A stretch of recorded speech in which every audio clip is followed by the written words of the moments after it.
Hello दोस्तों, आप सभी का स्वागत है मेरे YouTube चैनल हिंदी सरोवर में। आज का जो हमारा विषय है, हम देखेंगे जो हिंदी कविता आपका लगा हुआ है, तो उसमें जो घनानंद द्वारा लिखित घनानंद ग्रंथावली में संकलित सुजान हित को पढ़ेंगे। तो आइए इसका देखते हैं। पहला जो पद है,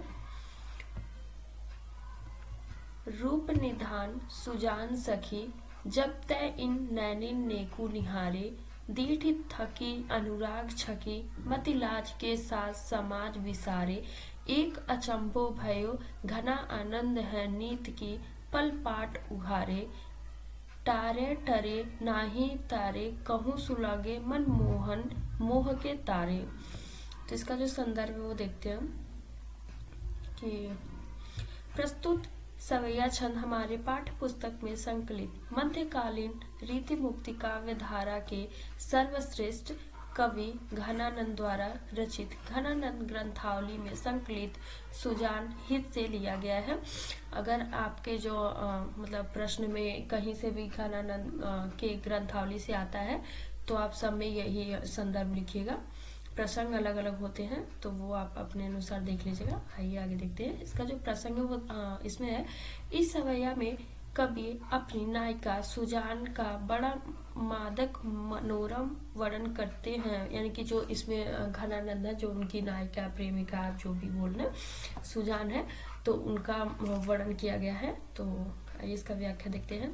घनानंद कवि कहते हैं, उनकी प्रियतम सुजान का रूप तो एक खजाना है, अर्थात सुजान एक अनूप सुंदरी है। जब मैं उसकी आंखों में आंखें डालकर देखता हूँ तो मैं अपनी आंखों को वहां से हटा नहीं पाता। मेरी दृष्टि उसको देखते देखते थक जाती है, परंतु मेरी आंखें उसे देखना बंद नहीं करना चाहती। अर्थात घनानंद को सुजान से प्यार हो गया है, अर्थात प्रेम हो गया है। वे समाज की मान मर्यादा को भी भूल गए हैं। घनानंद जैसे ही अपने पलक ऊपर को उठाते हैं तो उनके सामने सुजान के ही दर्शन मिलते हैं। अंत में वे कहते हैं कि मेरे पलक रूपी कपाट उसकी सुधरे को देखते ही रहना चाहते हैं, वे हटाने से भी नहीं हटते। इस प्रकार यहाँ पर सुजान के अत्यधिक आसक्ति के दर्शन होते हैं। यानी कि इसमें ये बताया गया है कि जो घनानंद है वो अपनी प्रेमिका सुजान का जो रूप वर्णन करते हैं कि वो मेरी आंखों के सामने रहती है। मतलब मेरी पलकें जब भी मैं आंखें खोलता हूँ तो मेरे नजरों के सामने बस सुजान का ही दृश्य आता है। तो उसका वर्णन किया गया है। आइए इसका विशेष देख लेते हैं। जो इसमें विषय, कोई स्वार्थ की भावना नहीं है, उपालन है, कहीं कड़वाहट नहीं है। इनका जो प्रेम है वो स्वच्छ प्रेम है, परिपाटी से मुक्त कवि है। और जो इनका कवित्व सवैया छंद यानी कि जिस छंद का प्रयोग है, ये पूरा पद सवैया छंद में है। संगीतात्मकता का गुण है, यानी कि इसको मतलब गाया भी जा सकता है। अगला जो है वो देखते हैं। हीन भय जल में अधीन कहा कछुमो आकुलानी सामाने, नीर स्नेही को लाए कलक मिरास हवे कायर त्यागत प्राणे, प्रीति की रीति सु क्यों मझुए जड़ मीत कुए, पानी परे को प्रमाणे, या मन की जू दशा घनानंद जीव के जीवन आन की जाने। यानी कि इस पद में भी कवि कहते हैं। और एक बात और कि आप लोग जब भी अगर घनानंद का कोई भी पद आता है तो आप लोग ये ध्यान दीजिएगा कि कहीं ना कहीं आपको उनका नाम दिख जाएगा, जिससे आपको ये पता लग जाएगा कि किस कवि के द्वारा लिखा गया है ये कविता और कहाँ से लिया गया है। इस छंद के माध्यम से घनानंद ने प्रेम के उच्च आदर्श को बताने का प्रयास किया है। इस छंद के माध्यम से कवि घनानंद कहते हैं कि जल से बिछोड़कर मछली व्याकुल हो जाती है और अपने प्राण त्याग देती है, परंतु मेरा दुख उसके भी सामान नहीं है, क्योंकि वह प्रेम में निराश होकर कायरों की तरह प्राण त्याग देती है और उसके मरने का कलंक उसके प्रेमी पर लगा है। उसने विरह में जीवन कहाँ जिया, वह तो प्रेम की रीति को पहचान ही नहीं पाई, जिसमें वियोग के तिल तिल जलकर भी प्रिय स्मृति में जीवन जीकर विरह के क्षणों को प्रिय समिति के साथ व्यतीत किया है, विरह के भाव को कैसे समझ सकती है। घनानंद कवि कहते हैं कि मैं सुजान के विरह में निरंतर व्याकुल रहता हूँ। मेरी इस विरह की पीड़ा को मेरी जीवन प्राण सुजान ही समझ सकती है। प्रेम की इस रीति को, विरह वेदना के दुख को मछली या जड़ प्रेमी क्या समझ पाएंगे। यानी कि इसमें ये बताया जा रहा है कि इसमें मछली से तुलना की जा रही है कि जिस प्रकार मछली पानी से बाहर निकल जाती है तो वो तड़फड़ाती रहती है, मर जाती है, उसका दोष उसके प्रेमी पे लगता है। तो उसी प्रकार यहाँ पे जो घनानंद है वो खुद को बता रहा है कि जो मेरा दुख पीड़ा है वो मेरी प्रेमिका, मेरी नायिका सुजान ही समझ सकती है। इसका विशेष देखते हैं। घनानंद का प्रेम आज के लिए आदर्श और यथाक्रम है, प्रीति की रीति है। यहाँ पे आप वो सवैया छंद है, ये सब भी आप लिख सकते हैं। तो अगला देखते हैं। मीत सुजान अनीत करो जिन, हा ना हौजियो मोही अमोही, डीठी कौ और कहूँ नाही ठौर, फिरी दिग रावरे रूप की दोही, एक बिसास के टेक गहे, लगी आस रहे पसी प्राण बटोही, हाँ घनानंद जीवन मूलदयी, कित प्यासनी मारत मोही। इसमें कवि घनानंद ने इस छंद में सुजान के भावात्मक अत्याचार को कड़ा विरोध किया है और इसका व्याख्या है। इसमें घनानंद कहते हैं कि हे प्रिय सुजान, मेरे साथ जो तुम अनीति का व्यवहार कर रही हो वह उचित नहीं है। तुम मुझसे पीछा छुड़ाने वाली मत बनो। मेरे साथ ऐसे निष्ठुरता का व्यवहार कर तुम अनीति क्यों कर रही हो। मेरे प्राण रूपी रास्तागीर को केवल तुम्हारे विश्वास का सहारा है और उसी की आशा में मैं अब तक जिंदा हूँ। तुम तो आनंद रूपी धन हो जो जीवन का प्रदाता है। हे देव, मोही होकर भी तुम अपने दर्शनों के लिए इस तरह क्यों तड़पा रहे हो, अर्थात मुझे शीघ्र ही अपने दर्शन दे दो। अगला देखते हैं। बंक विशाल रंगीले रसाल, छबीले कटाक्ष कालनी में पंडित, सावल सेत निकाय निकेत, हियो हरिलेत आरस मंडित, भेद के प्राण कर फिल्मी दान सुजान, करे भरे ने अखंडित, आनंद आस्वा घूमरे नैन मनोज के, चोजनी ओज प्रचंडित। इसका देखते हैं। इसमें कवि कहता है कि नायिका सुजान के कटीले नेत्रों और उनके बंकिम कटाक्ष से नायक के मन पर पड़े प्रभाव का वर्णन करता है। यानी कि इसमें जो उनकी नायिका है उनके शारीरिक वर्णन किया गया है और इसमें कवि कहना चाहता है कि एक तो प्रकृति ने इन्हें इतना सुंदर बनाया, दूसरी ओर उन नेत्रों का चितवन का प्रभाव विषय पर अधिक घातक हो उठा है। नायिका सुजान के नेत्र विशाल है, रसपूर्ण है, सुंदर है, लेकिन उनसे चलने वाले कटाक्ष तीर की तरह नुकीले और भेदक हैं। उसकी तिरछी चितवन को देख लगता है कि कटाक्ष करने की कला में तीरंदाज के समान निपुण है, इसलिए उसकी चितवन के तीर से कोई घायल हुए बिना नहीं रह सका। और नेत्रों की पुतलियां काली हैं, पुतली के आसपास का भाग श्वेत वर्ण का है। कुल मिलाकर श्वेत श्याम रत्नार नेत्र शोभा के भंडार प्रतीत होते हैं। उन्हें देखते ही दर्शक अपना हृदय दे बैठता है, अर्थात मुग्ध हो जाता है।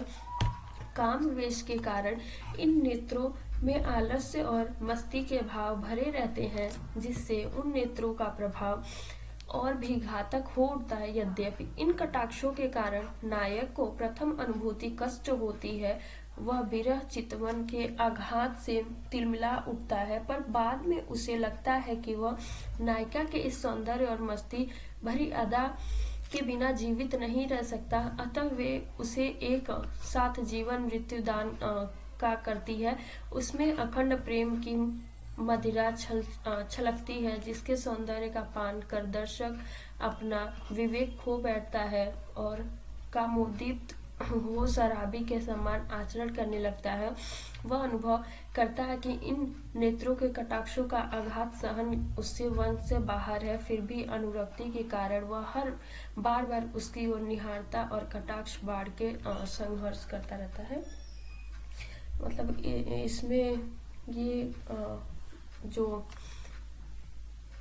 इसमें ये बताया जा रहा है कि जो नायिका है उसका जो नेत्र है वो मतलब भेद देने के समान है कि इतने मतलब कटाक्ष करने वाले हैं, फिर भी जो नायक है वो बार बार उसके निहारता है, देखता रहता है। तो इसमें जो नायिका है यानी सुजान का शारीरिक वर्णन किया गया था। अगला देखते हैं।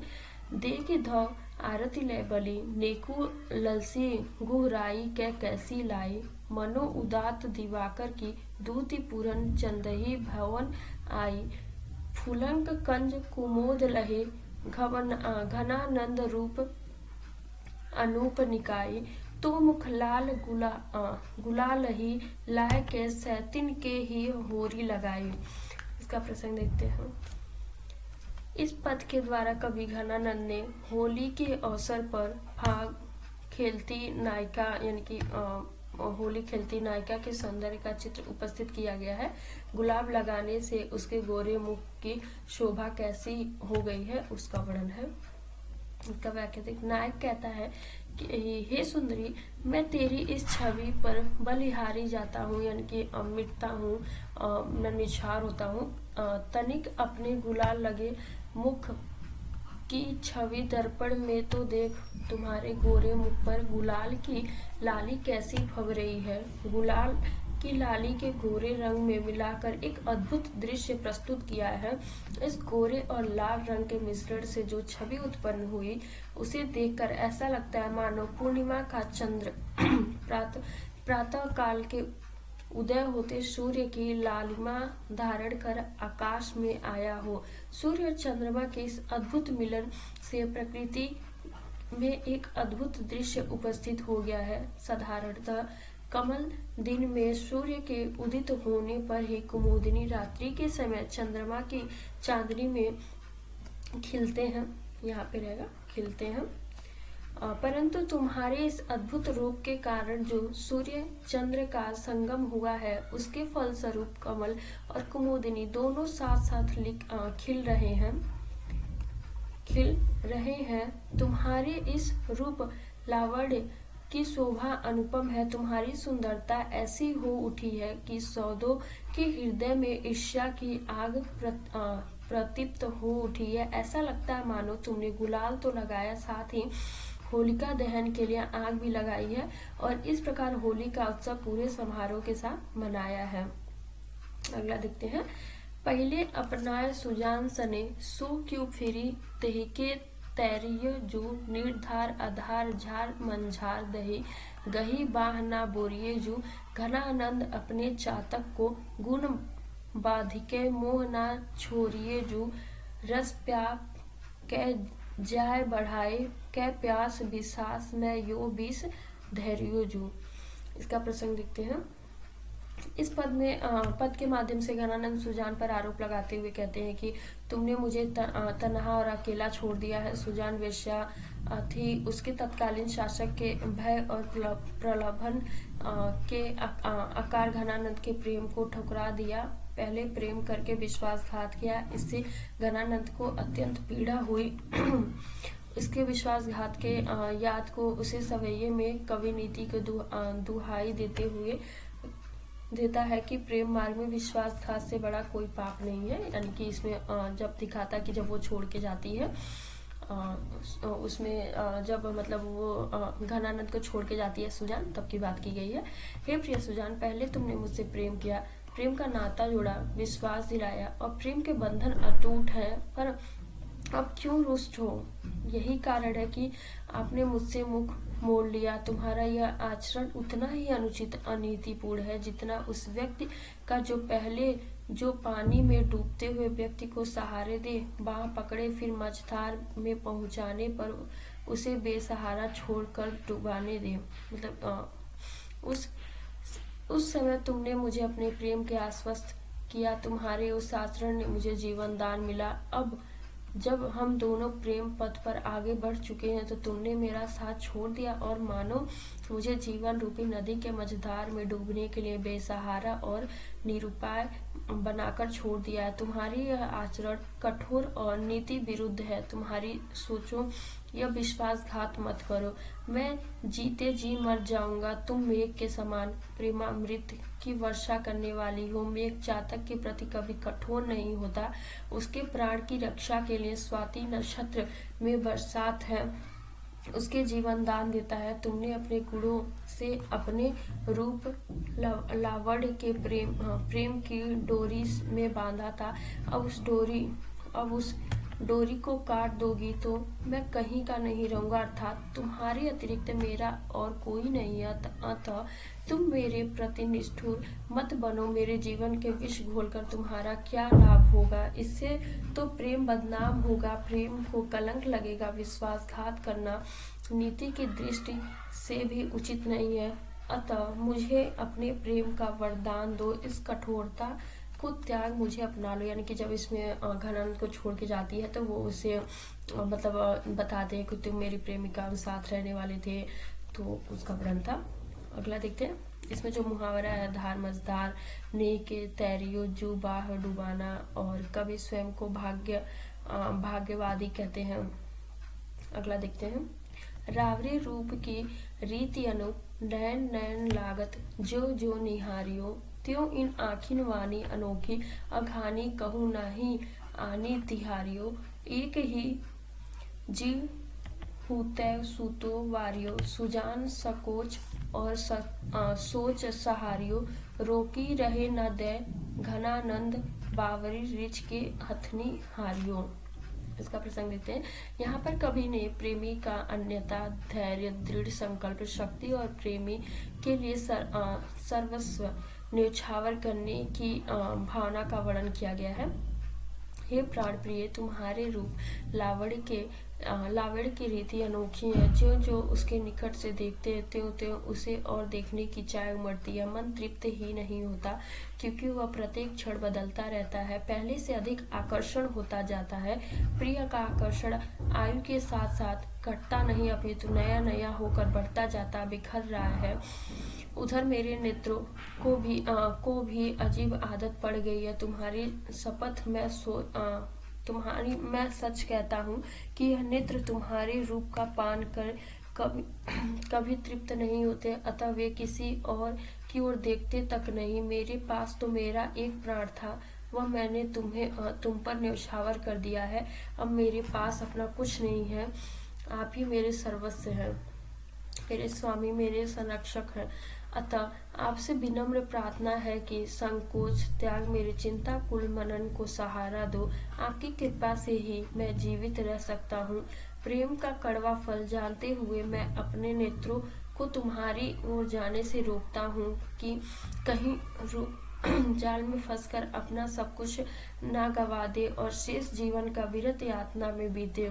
पर यह आंखें मेरा कहना नहीं मानती, फिर वही होता है उसकी आशंका थी।